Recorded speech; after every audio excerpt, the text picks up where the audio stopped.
Eh bien, bonjour tout le monde, on se retrouve aujourd'hui pour un exercice corrigé de microéconomie et on va s'intéresser bien sûr au comportement du producteur. C'est un exercice d'optimisation.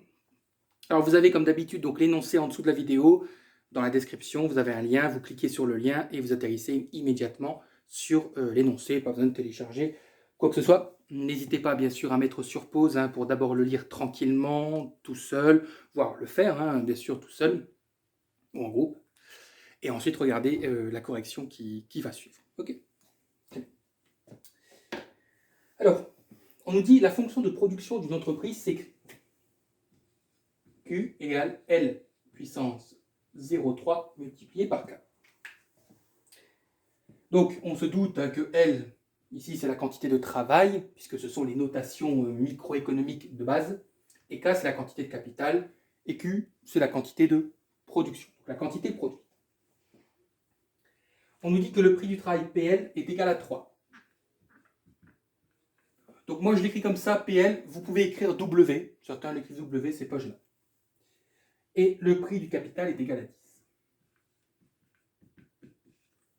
Bien. Qu'est-ce qu'on nous dit? On dit l'entreprise veut produire 100. Donc si l'entreprise veut produire 100, vous êtes d'accord avec moi, donc que Q est égal à 100. La production est égale à 100. Oui. Quel volume de capital et de travail doit-elle utiliser? Quel sera le coût de production? Alors, lorsqu'on vous pose ce genre de questions, c'est-à-dire à savoir donc quelle quantité de travail et quelle quantité de capital l'entreprise va utiliser pour une production de 100, il ne faut pas chercher très loin, nous devons résoudre un cas d'optimisation.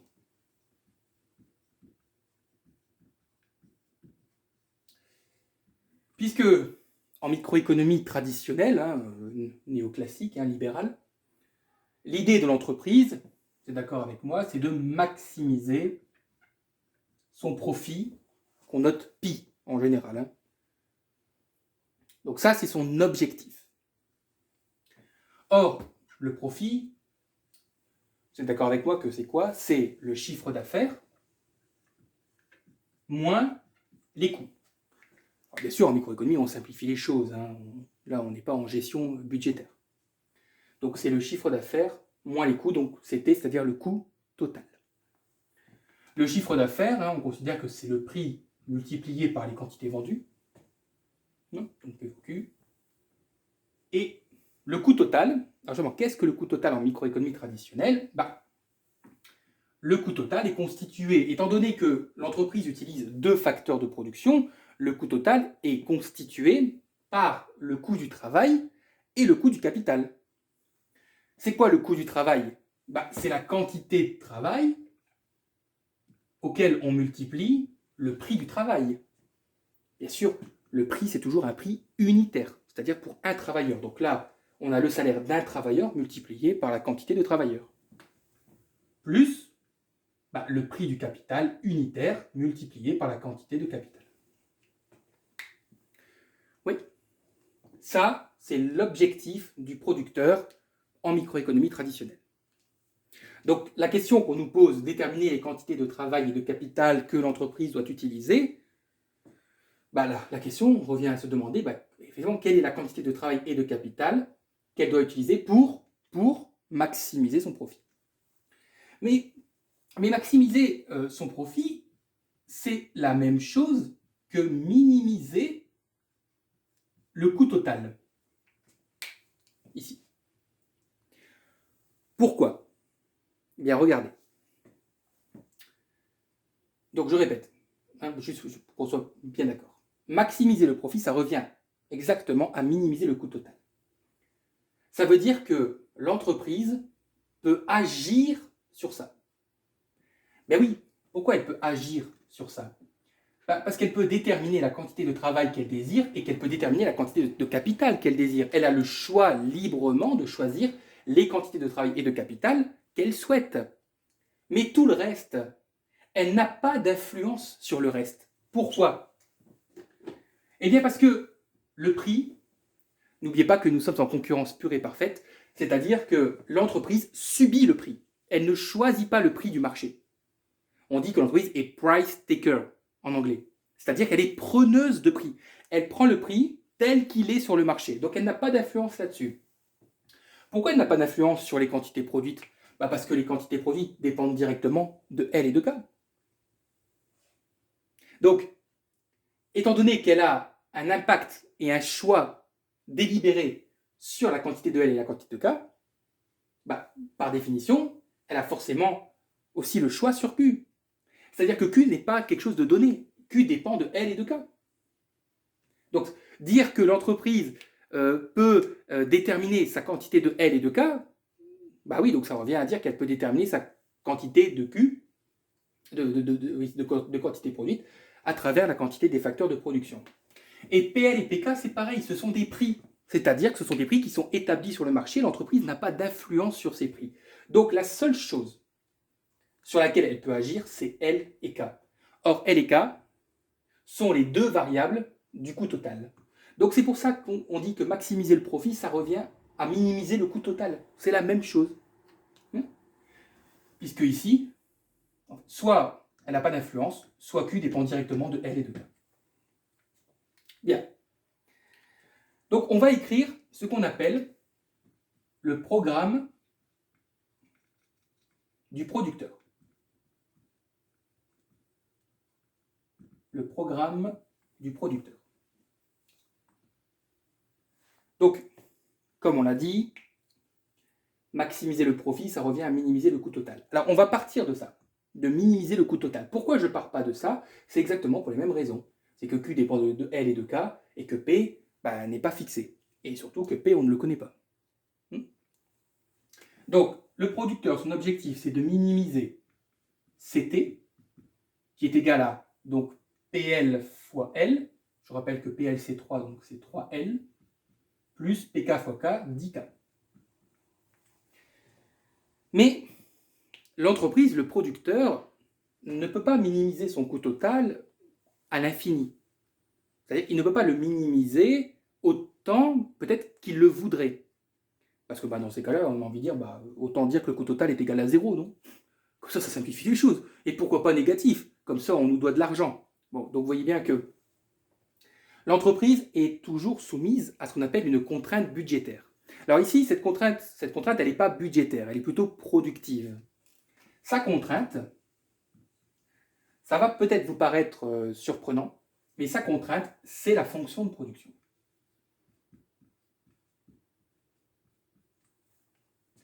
C'est-à-dire comment ça? Une fonction de production est une contrainte? Eh bien oui. Parce qu'il faut que vous sachiez que la fonction de production, alors qu'est-ce qu'elle donne la fonction de production? Elle donne la quantité produite. Oui, mais pas seulement. Elle donne la quantité maximale qui peut être produite par l'entreprise. Donc la fonction de production donne, bon là j'abrège, donne la quantité maximale. Et donc qu'est-ce que ça veut dire? Pourquoi c'est une contrainte? C'est une contrainte parce qu'elle ne peut pas produire au-delà de sa fonction de production. Oui. Voilà pourquoi on appelle ça une contrainte aussi. C'est dû ici au fait que c'est le maximum de production possible.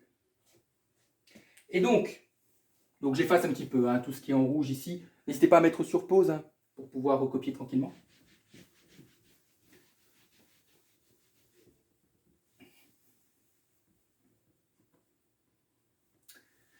Alors, je vais juste remplacer Q par 100. Là, je voulais rapidement vous l'expliquer théoriquement, mais on sait que Q vaut 100, donc on va directement écrire 100 égale L puissance 0,34. Donc voilà ce qu'on doit faire. On doit trouver la quantité de travail et de capital telle que l'entreprise minimise son coût total, sachant qu'elle est sous contrainte productive, 100 égale L puissance 0,34. Alors, il y a une technique qui est formidable. On va passer par la méthode du Lagrangien. Pourquoi? Parce que la méthode du Lagrangien est une méthode d'optimisation. Je ne sais pas si vous savez, mais le Lagrange, ce qu'on va utiliser, c'est un moyen de maximiser ou de minimiser une fonction à deux variables sous contrainte. C'est ça le Lagrange. Donc là, on est pile poil dedans. On veut minimiser une fonction à deux variables sous une contrainte. Donc là, le Lagrange est parfaitement adapté. Alors, on va donc devoir écrire ce qu'on appelle le Lagrange ou le Lagrangien, comme vous voulez. Ce sera quoi? Alors regardez, c'est très facile à écrire, contrairement aux apparences. Vous allez écrire ici la fonction de coût total. Donc 3L plus 10K. Là, je ne vous explique pas théoriquement en quoi consiste le Lagrange. Là, c'est un cas pratique, donc voilà. Vous allez retirer un lambda. Lambda, c'est une constante. Okay. Et vous allez ouvrir une parenthèse, et à l'intérieur de cette parenthèse, vous allez écrire la fonction de production, mais pas avec le signe égal. Vous allez tout passer d'un côté. On va tout passer à gauche. On écrira 100 moins L03K. Voilà. Ça, c'est l'écriture du Lagrangien, et c'est toujours comme ça que ça se passe pour le producteur. Mais de toute façon, pour le consommateur, on a ici l'utilité, ici la contrainte budgétaire, donc c'est la même chose. Vous pouvez écrire plus lambda, c'est pas gênant non plus. Ça ne change rien. Alors bien sûr, selon vos enseignants, il se peut que vos enseignants vous demandent de passer par une autre méthode que celle du Lagrangien. Mais en fait, par exemple, vos enseignants vous diront utiliser la méthode du TMST. Bah oui, mais le TMST, on va le déterminer grâce au Lagrangien. Donc là, j'utilise le Lagrangien pour arriver à un résultat que vous êtes censé connaître et dont on verra bien sûr les implications. Après. Bon, qu'est-ce que je fais avec ce Lagrangien? Eh bien, avec ce Lagrangien, je vais déterminer trois dérivés. On va dériver le Lagrangien par rapport à L. Ok, c'est comme ça qu'on l'écrit. Et on va l'égaliser à 0. Ouais. Ensuite, on dérivera le Lagrangien par rapport à K, l'autre facteur de production, on égalisera à 0. Et enfin, on dérivera le Lagrangien par rapport à lambda, et on l'égalisera à 0. Trois dérivés partiels à déterminer.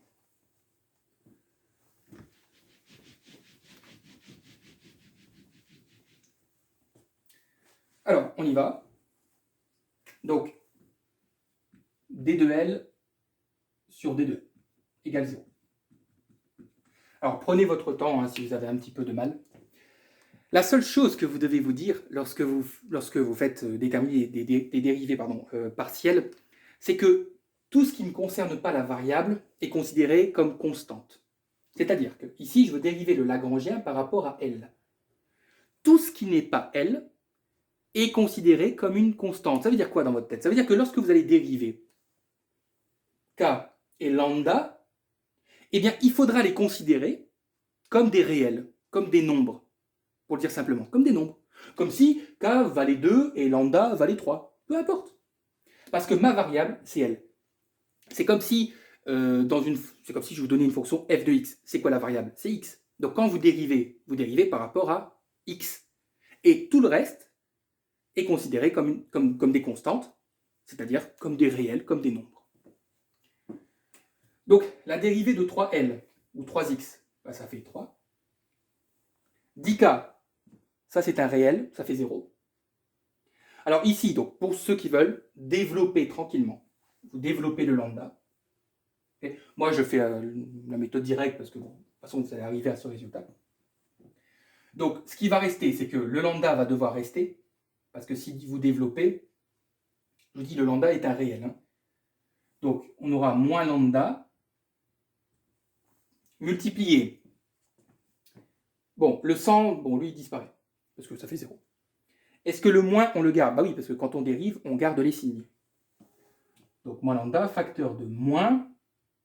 Alors, n'oubliez pas que ma variable, c'est x. Donc, enfin, c'est L. Il est considéré comme x. Donc, si je dérive x puissance 0,3, L puissance 0,3, donc ça fera 0,3 multiplié par L, donc le x, et on retire 1 à la puissance. 0,3 moins 1, ça fait moins 0,7. Qu'est-ce que je fais du K? Bah, K, je vous ai dit. K est considéré ici comme un réel, comme une constante. Imaginez-vous que c'est 2 là. À la place du K, c'est 2. On est d'accord que toute constante, tout réel qui multiplie la variable quand on dérive, on la garde. Bah, si vous dérivez 2x, vous gardez le 2. Même si vous dérivez 2x carré, vous conservez le 2. Donc on conservera aussi le K. Okay. Et ça donc égale 0. Ouais. Mais je vous dis, pour ceux qui ont du mal, développez le lambda et vous verrez que vous tombez là-dessus. Après, on va simplifier, ne vous inquiétez pas. Donc là, je vais dériver le Lagrangien par rapport à k égale 0. Donc ici, ma variable, c'est k. Tout ce qui n'est pas k devient constante, donc devient un réel, devient un nombre. Donc sa dérivée, ça fait 0. Donc du coup, si je dérive par rapport à k, x, dans une fonction f de x, le x, c'est k. Donc 3L, ça fait 0. Parce que c'est un réel, donc ça fait 0. 10x, ça fait 10. Et là, on aura exactement la même chose. On va conserver le lambda. Facteur de le moins, on le conserve. Mais attention, le L est devenu une constante. Donc le L, on le garde intact. Imaginez-vous que là, vous avez 2x. Donc on conserve le 2. Et le x, la dérivée, ça fait 1. Bon, bah, du coup, je ne l'écris pas. Égale 0. Ouais.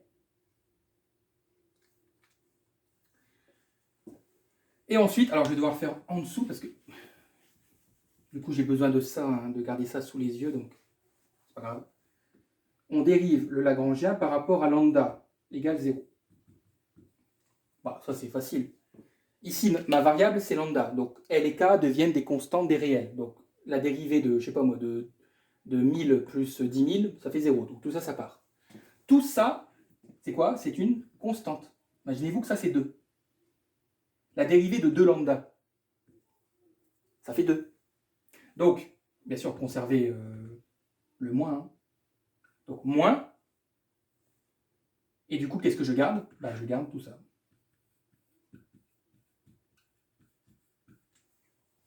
Égale 0. C'est-à-dire que je garde la constante. 2x, je garde le 2, et le x, ça fait 1, donc voilà.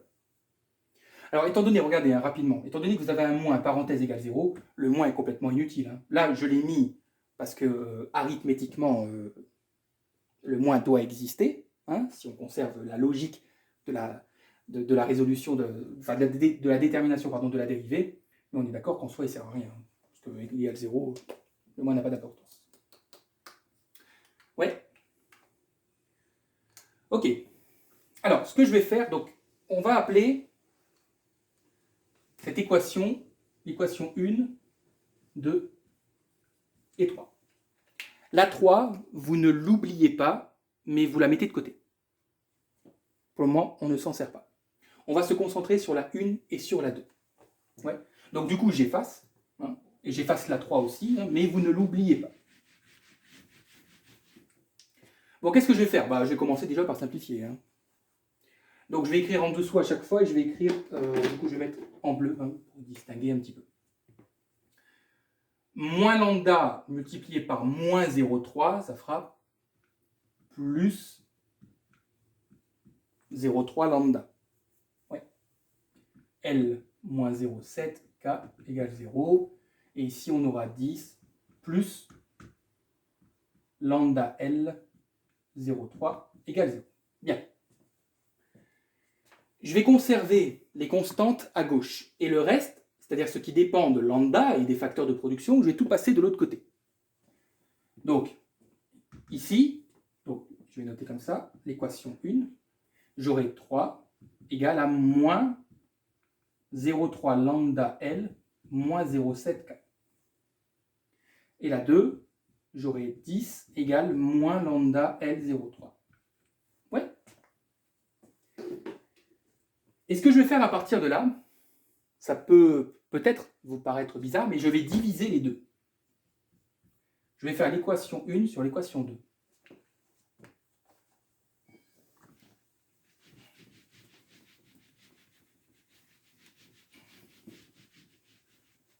Alors, comment ça marche? C'est très simple. C'est qu'on divise les termes qui sont à gauche et on divise les termes qui sont à droite. C'est-à-dire qu'on aura 3 sur 10, alors bien sûr, les signes là égales ne se divisent pas, il n'y en a qu'un seul. Donc 3 sur 10 égale tout ça sur tout ça. Donc, moins 0,3 lambda L moins 0,7K sur moins lambda L 0,3. Et là, ce qui est plutôt pas mal, c'est qu'il y a des choses qui vont se simplifier. Pourquoi? Parce qu'on n'a que des produits au numérateur et que des produits au dénominateur. Donc si on retrouve des éléments, des termes identiques au numérateur et au dénominateur, ces termes se simplifieront et s'annuleront. Autrement dit, les lambda hop, partent et les moins, d'ailleurs moins sur moins ça fait plus, donc ça part. Qu'est-ce qui me reste? 3 dixièmes, ça fait 0,3. Il me reste au numérateur 0,3L moins 0,7K sur L 0,3. Ouais.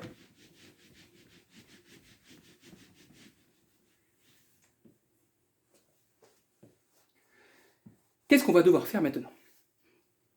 Eh bien, ce qu'on va devoir faire, c'est qu'on va devoir exprimer... Oula, attention au cas, pardon, pour moi. Je l'ai fait un petit peu petit. Oh, voilà. Ce qu'on va devoir faire, c'est qu'on va devoir exprimer une inconnue en fonction de l'autre. Donc, soit K en fonction de L, soit L en fonction de K. Bon, on va d'abord simplifier les choses, tranquillement. Alors, regardez. Le 0,3 au numérateur, comme on n'a que des produits, je peux le faire passer au dénominateur de l'autre côté, donc j'aurai 1. Okay. Bon.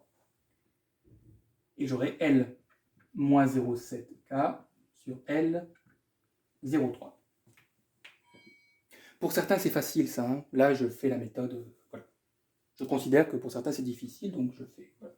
J'y vais doucement. Ensuite, je fais passer le L03 de l'autre côté, donc ça va devenir une multiplication. Donc 1 multiplié par L03, ça fait L03, égale L-0,7, K. L-0,7, étant donné que la puissance est négative, je peux écrire aussi que ça fait 1 sur L07. Voilà. Vous voyez, la puissance est négative, et bien vous l'écrivez 1 sur la variable à la puissance positive. Multiplié par K. Il faut tomber dans le reflet. Non, ça va. Je repars ici. Bon, 1 fois K, donc on aura L03 égale K au numérateur sur L07. Je fais passer le L07 de l'autre côté, donc on aura L03 multiplié par L07 égale K. Propriété des puissances, une même variable, on va dire comme ça, une même variable à deux puissances différentes. Qu'est-ce qu'on fait des puissances? On les additionne. 0,3 plus 0,7, ça fait 1. Donc L égale K. Ouais. Alors, je voulais juste indiquer quelque chose rapidement. C'est reprenez ici la première. Ici, 1 sur 2. Si on enlève juste les lambdas, j'enlève juste les lambdas. Et j'enlève le moins, comme ça. Oui, enfin, je l'ai aussi, ouais. Autant pour moi. Je ne pensais pas tout enlever, mais... Bon, peu importe, la première ou la seconde. Si on enlève les lambda et les moins, qu'on simplifie, normalement, ici, bah, c'est clair, vous retrouvez ce qu'on appelle l'égalité entre le TMST et le rapport des prix. Ça, c'est le rapport des prix. C'est PL sur PK. Et ça, c'est ce qu'on appelle le TMST, le taux marginal de substitution technique. Ça veut dire quoi? Ça veut dire que parfois, il y a certains étudiants, pour optimiser, pour résoudre un programme ici du producteur, ils partent tout de suite de cette égalité. Et ensuite, ils trouvent les valeurs de L et de K. Ben oui, mais cette égalité, on la retrouve en utilisant le Lagrangien. Voilà. L'origine de cette égalité provient du Lagrangien. C'est pour ça que je voulais utiliser le Lagrangien. Après, on utilisera tout de suite cette égalité. Donc ça, retenez que c'est la condition de l'optimisation. C'est-à-dire que si vous voulez maximiser le profit et donc minimiser les coûts, il faut toujours que le TMST soit égal à PL sur K. Ah oui, mais c'est quoi, monsieur, le TMST? Ben, le TMST, c'est le rapport des productivités marginales. Bon, c'est pas une vidéo court, hein, normalement, mais rapidement, ça, vous l'avez dans votre cours. Oui. C'est le rapport des productivités marginales. Partez, ici, bah, de toute façon, ça se voit tout de suite. Hein. Si vous dérivez Q par rapport à L, vous obtenez ça. Et si vous dérivez Q par rapport à K, vous obtenez ça. Donc, c'est bon. OK? Bien. Bon, ma condition d'optimisation, voilà, L égale K. Bon, qu'est-ce que je vais faire avec ça? Eh bien, vous allez voir. Vous allez reprendre la troisième équation du Lagrangien qu'on avait mis de côté. Et vous aurez remarqué certainement que si vous reprenez la troisième équation du Lagrangien, bah, vous retrouvez la fonction de production. OK? Parce qu'on avait trouvé 100 moins L03 K égale 0. Autrement dit, la troisième équation, bah, ce n'est rien d'autre, parce qu'on remplace Q par 100, parce que dans la question, Q vaut 100. Donc, la troisième équation, ce n'est rien d'autre que la fonction de production égale 0. Bah oui, mais moi, je sais que L est égal à K dans la condition d'optimisation. Bah, remplaçons. Alors, je vais remplacer K par L. Donc, je vais écrire 100 moins L03 fois L égale 0. Donc, 100 moins propriété des puissances. Ici, on a une puissance 1.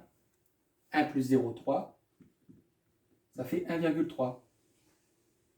On passe le moins L à droite, donc ça fait 100 égale L 1,3. Et comment je trouve? Alors je mets une étoile ici, enfin plutôt un astérisque. Un astérisque, on va y arriver.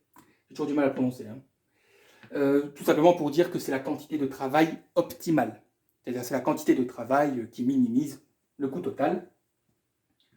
Alors, ce qui nous gêne, c'est la puissance. Il faut se débarrasser de la puissance 1,3. Comment se débarrasse-t-on d'une puissance 1,3? Eh bien, à gauche, je vais calculer la racine 1,3e. Ne vous inquiétez pas, les calculatrices le font très bien, hein, ce genre de calcul. La puissance se transforme en racine, mais pas en racine carrée, en racine 1,3e. Vous tapez ça, et vous obtenez 34,55. Je vous rappelle que L est égal à K, ça veut donc dire que K sera aussi égal, K étoile, on va dire plutôt étoile plutôt que... donc ça veut dire que K étoile est aussi égal à 34,55, ok? Là j'ai oublié si c'est masculin ou féminin. Oui. Voilà, là on a répondu à une partie de la première question. Pourquoi? Parce qu'ensuite on nous demande quel sera le coût de la production. Donc je le répète, hein, si l'entreprise veut produire 100 unités et qu'elle souhaite minimiser son coût total, elle doit utiliser 34,55 des deux facteurs de production. Alors le coût, bah, on connaît le coût total. On avait dit que c'était 3L plus 10K. Bah oui, hein, il suffit de remplacer L et K. Donc on aura 3 multiplié par 34,55 plus 10 multiplié par 34,55. Et donc vous allez obtenir 449,15. Alors mettez pas euros parce qu'on ne sait pas si on travaille en milliers, en millions, donc laissez comme ça. 449,15. Ouais. Bon, une demi-heure pour une question, hein, quand même. Ne vous inquiétez pas, ce sera un petit peu plus rapide. Alors surtout, tous les résultats là qu'on a déterminés, gardez-les bien sous les yeux. Gardez aussi la condition d'optimisation, là, TMST égale PL sur PK, parce qu'on va devoir tout de suite la réutiliser dans la question 2. Hein. Donc, entourer, encadrer en rouge pour que ce soit bien visible, parce que moi je ne pourrais pas vous dire où ça se situe, puisque moi j'ai un tableau blanc. Hein. Alors, qu'est-ce qu'on nous dit dans la question 2? On nous dit le prix du travail double, tandis que le prix du capital reste le même. Donc, si le prix du travail double, vous me permettez d'écrire PL égale 6. Si l'entreprise veut toujours produire 100, donc Q reste égal à 100, combien devra-t-elle utiliser de capital et de travail? Blablabla, blablabla. C'est-à-dire, en fait, on vous repose la même question que la question 1. La seule chose qui est différente, c'est que PL est égal à 6 au lieu de 3. Donc on va reprendre tout de suite la condition d'optimisation. Nous savons que l'optimisation passe par l'égalité entre le TMST et le rapport des prix. Bien. Le TMST, je rappelle qu'on avait trouvé 0,3K sur L. Hein, regardez la question 1, vous verrez qu'on a bien trouvé ça. Et donc cette fois-ci, c'est égal à 6 sur 10.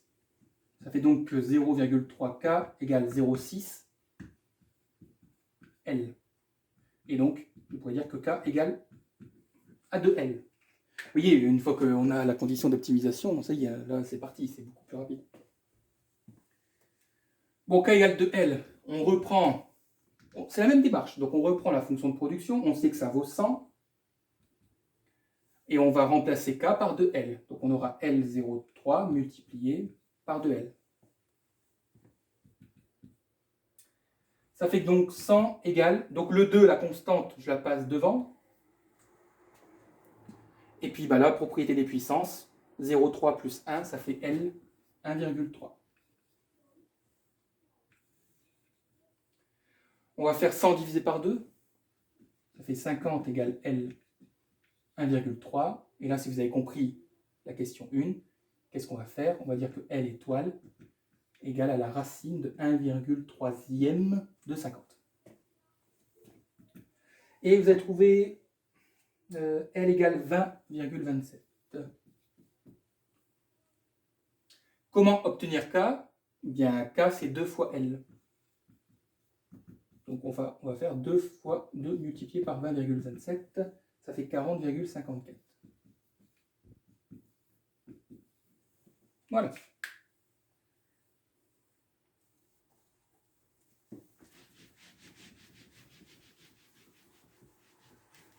Et donc, le coût total, bah, on va remplacer, hein, c'est toujours pareil, hein, je réécris. Hein, donc, coût total égale, du coup, 6L plus 10K.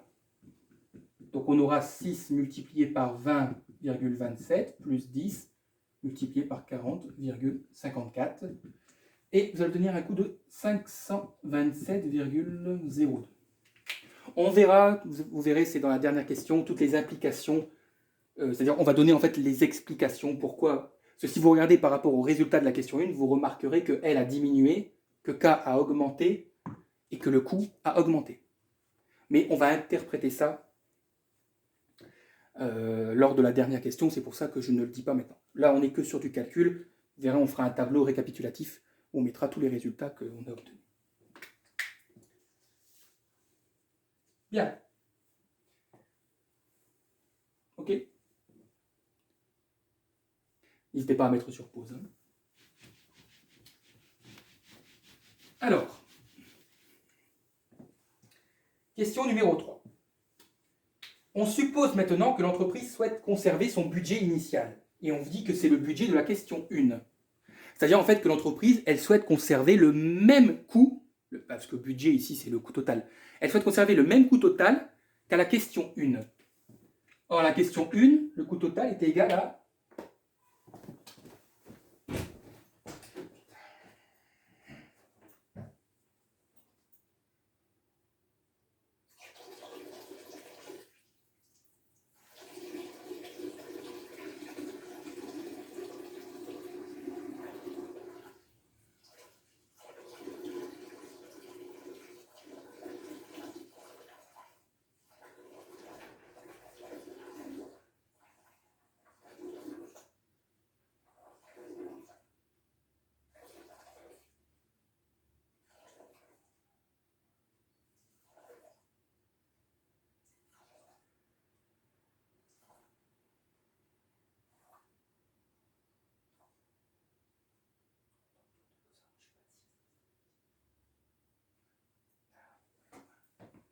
ouais, mais ce qui me rassure, c'est que c'est la voisine qui fait les travaux. Ouais, vas-y, colle. J'avais deux choses. C'est pour ça, toi, je me concentre. C'est pas fouillé.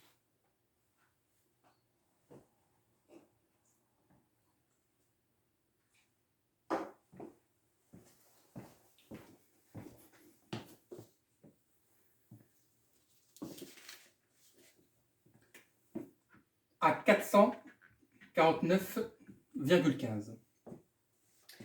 Et donc on nous dit quel volume de production pourra-t-elle produire. Donc quel volume de production pourra-t-elle produire, c'est-à-dire qu'on ne connaît plus la valeur de Q. Q devient une inconnue. Et combien utilisera-t-elle de travail et de capital? Donc on cherche aussi les valeurs de L et de K. Okay.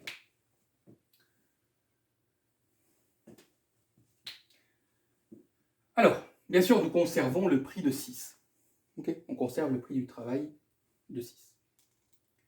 Bon, bah, le coût total, c'est quoi? On va répéter, c'est 6L plus 10K. Quelle est la condition d'optimisation avec ces prix-là, de 6 et de L, de 6 pardon, et de 10? On avait dit K égale 2L. Vous savez, en fait, il faut reprendre les mêmes informations que la question précédente. Hein. La condition d'optimisation, c'est K égale 2L. On ne va pas refaire TMST égale PL sur PK. On l'a fait à la question précédente. On avait obtenu ça. Mais ici, la particularité, c'est que le coût total doit rester le même que celui de la question 1.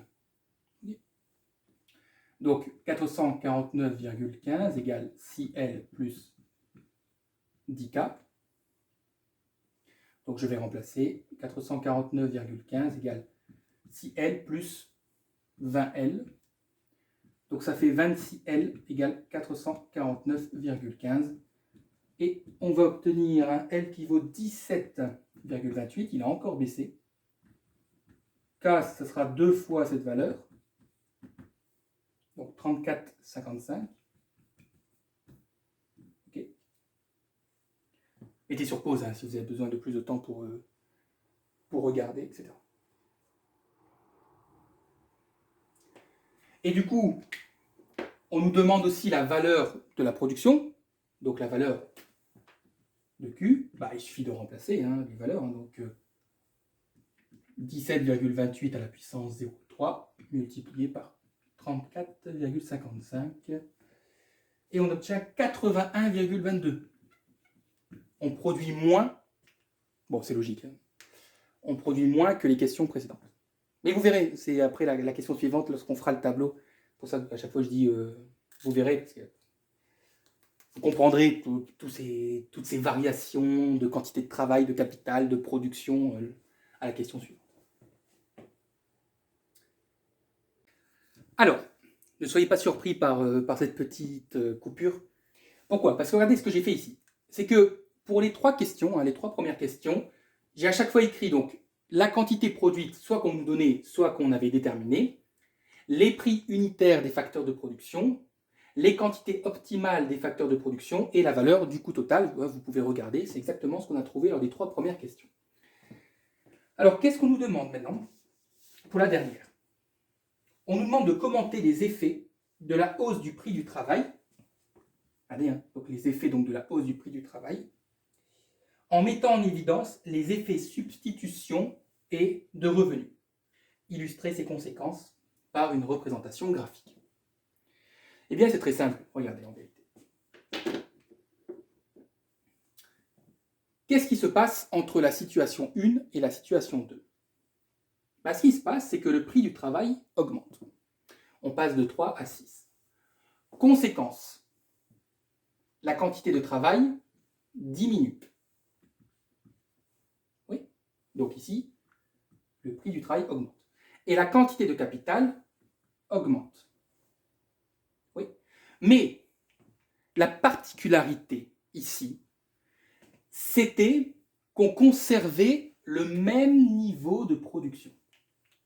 Donc, on s'est demandé, hein, dans cette question 2, lorsque le prix du travail augmente, mais qu'on veut toujours produire la même quantité, que devons-nous utiliser comme quantité de travail et de capital?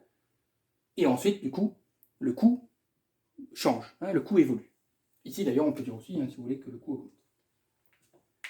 Eh bien, ça, ce sont les caractéristiques de ce qu'on appelle l'effet substitution. L'effet substitution, c'est de se demander, lorsque le prix unitaire d'un facteur de production évolue, tout en conservant la même quantité produite, comment les autres valeurs vont évoluer. C'est ça, l'effet substitution. Pourquoi d'ailleurs? Parce qu'on a substitué du capital à du travail. On a remplacé du travail par du capital. Oui, c'est ça l'effet substitution, remplacement. Et ici, qu'est-ce qui s'est passé? Ici, c'est un petit peu différent. C'est qu'on a conservé, donc je le mets comme ça, par rapport à la situation 1. Donc le prix du travail a augmenté, ok? Mais le coût, lui, n'a pas évolué. C'est-à-dire qu'on voulait le même coût total que la question 1, que la première situation. Ouais. Okay. Et on s'est demandé, eh bien, quel impact ces évolutions, ou bien même ces égalités, auront au niveau de la production et des quantités de facteurs de production. Et qu'est-ce qu'on peut dire par rapport à la première situation? C'est que le travail a doublement diminué, c'est-à-dire il a diminué plus fortement qu'à la première. Alors le capital, normalement, mais c'est parce qu'en fait, normalement le capital aurait dû diminuer un tout petit peu. Mais ici, c'est la fonction de production, la manière dont elle est établie, qui explique que le capital n'a pas changé. Mais vous verrez que dans la majorité des cas, normalement, même ici, votre capital doit diminuer. Donc je mets diminuer, mais ici c'est juste la particularité de la fonction de production qui explique l'égalité entre la première et la troisième situation. Et bien ça, c'est ce qu'on appelle l'effet revenu. C'est-à-dire que nous conservons le même coût, le prix évolue, et ensuite on regarde l'impact sur la production et sur les niveaux des quantités de facteurs de production. Vous comprenez? C'est ça en fait. Voilà. Voilà comment on représente les deux effets, effet substitution et effet revenu. D'ailleurs, la somme des deux, on dit que ça donne ce qu'on appelle l'effet total, c'est-à-dire l'impact global, ou le passage de 1 à 3 en fait, c'est un petit peu ça l'idée de l'effet total.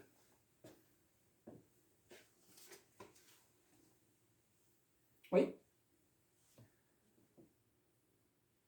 Mettez sur pause pour bien recopier et puis noter éventuellement tout ce que j'ai dit à l'oral. Alors, la représentation graphique. Bon, ça c'est un petit peu plus pénible, je ne vais pas vous mentir. Alors, on va commencer par représenter la situation 1. Alors, on travaille dans un repère KL. Donc, L en abscisse, K en ordonnée. On va commencer par construire, par élaborer, oui, peu importe, ce qu'on appelle l'isoquant pour Q égale 100. Bon, un isoquant a toujours cette forme-là. Donc, c'est pour ça que... Voilà. Là, par contre, là, je vous renvoie directement à votre cours. Là, je fais l'application directe de l'exercice. Je ne peux pas expliquer, la vidéo, ce serait interminable. Enfin, pas interminable, mais vous m'avez compris. Ensuite, je vais tracer la droite. Alors, excusez-moi, mais je ne suis pas très fort, je vous avoue. Je vais tracer la droite d'Isoku.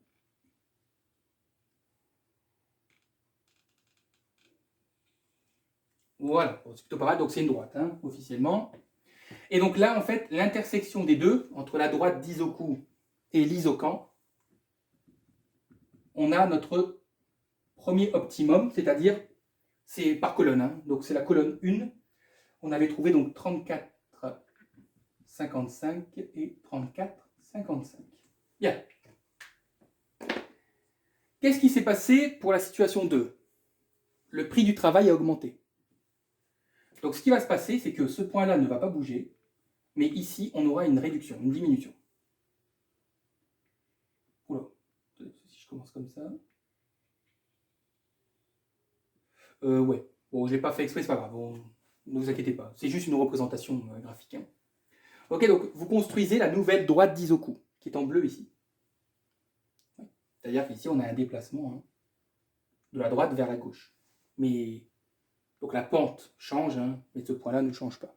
Là, je vous dis, il faudrait que je fasse une vidéo spéciale. Et vous allez tracer la parallèle.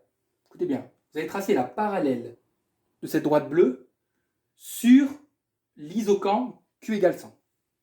Alors, je vous dis, là, je suis sur tableau blanc, donc je n'ai pas de règle. Donc, tout ce qu'on sait, c'est que, voilà, on va supposer, donc, la parallèle, ok. Ce sera à peu près peut-être ici. Voilà. Donc j'ai tracé la parallèle, mais sur la courbe noire.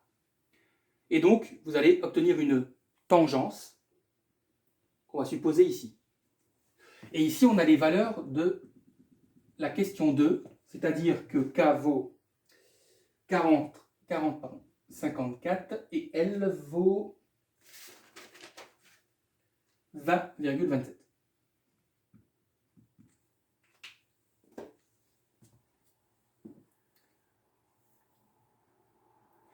Et la troisième, c'est que vous allez construire, en fait, vous allez garder la première droite d'Isoku qui est en bleu, et vous allez construire une nouvelle isocan. Mais attention, hein, on avait dit que la quantité de capital était la même, donc 34,55, et la quantité de capital sera ici, en rouge, hein, et elle sera de 17,28. Remettez le passage plusieurs fois hein, pour être sûr que vous avez bien compris. Et donc là, je vais tracer la nouvelle courbe d'Isocan, bien sûr qui sera tangente à la droite d'Isoku. Et là, Q vaut combien? On avait dit 81,22. Okay. Donc en bleu, là, on a E2. Et en rouge, ici, là, on a E3. Voilà. On a représenté l'effet substitution et l'effet revenu. L'effet substitution, c'est E2 et l'effet revenu, c'est E3.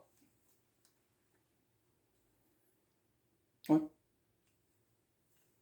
Bon, j'avoue, j'aurais peut-être pu faire un graphique un petit peu plus grand, mais normalement, vous m'avez suivi. Hein. Bon, je ne vais pas répéter parce que là, c'est un petit peu le bazar. Bon, vous savez quoi? Allez, on va recommencer avec un graphique plus grand pour ceux qui n'ont pas compris. Allez, c'est parti. On y va.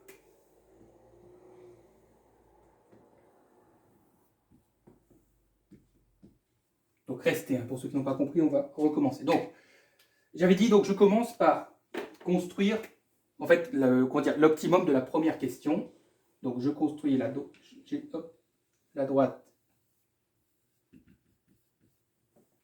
isocan et on aura un optimum ici qu'on va appeler E1. Donc L vaut 34,55 et K vaut 34,55. Ouais, bon. Ensuite, on avait dit que le prix du travail augmentait. Donc ce qui va se passer, c'est que ce point-là ne bouge pas, puisque c'est le prix du travail qui augmente, et on aura un déplacement, en fait la pente, hop, elle va changer. Ici, on aura un déplacement vers la gauche. Donc, on va prendre par exemple, je sais pas moi, quelque chose ici, hein, comme ça. Voilà. Ça, c'est la nouvelle droite d'Isoku. Vous allez construire une parallèle sur la courbe noire. On va supposer que c'est ici.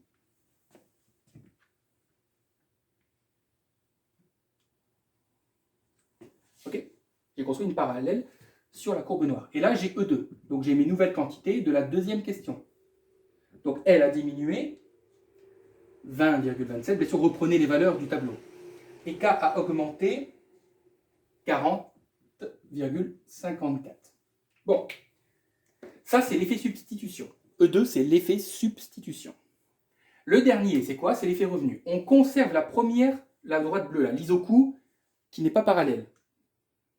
Et on va construire une nouvelle droite, enfin une nouvelle courbe, d'Isocan. Donc, on avait dit que K ne bougeait pas, donc on va la construire ici.